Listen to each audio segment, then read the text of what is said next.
Okay, so nächstes Thema. Hallo, wer bist du? Ich bin Bernd. Und wer ist das? Das ist Emma. Seid ihr Freunde? Ja, wir sind Freunde. Und wer sind das? Das sind Maria und Helmut. Oh, sie sind auch Freunde.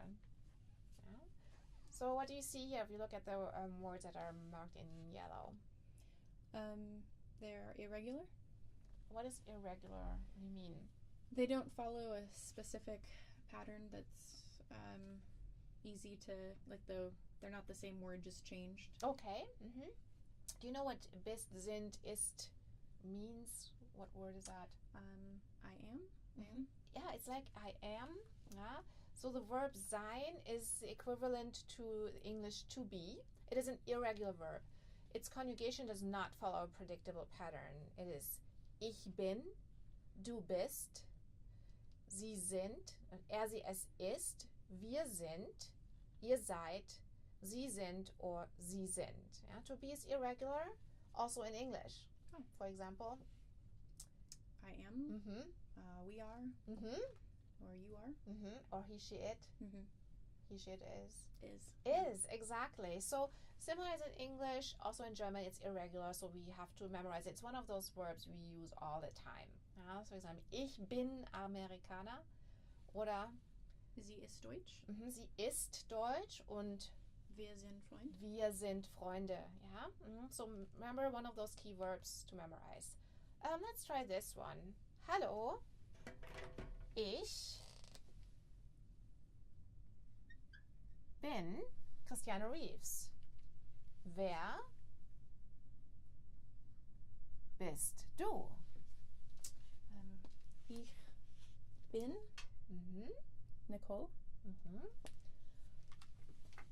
So. Seid und ihr. Und wer seid ihr? Wir sind Sepp und Gretel. Yeah, so it's important to memorize those. You will use them all the time. Or even better, practice them. Or use them. Yeah. So one thing I just want to quickly point out at the end, that German has 4 cases that indicate the function of each noun in a sentence. The case of a noun determines the form of the definite or indefinite article that precedes the noun.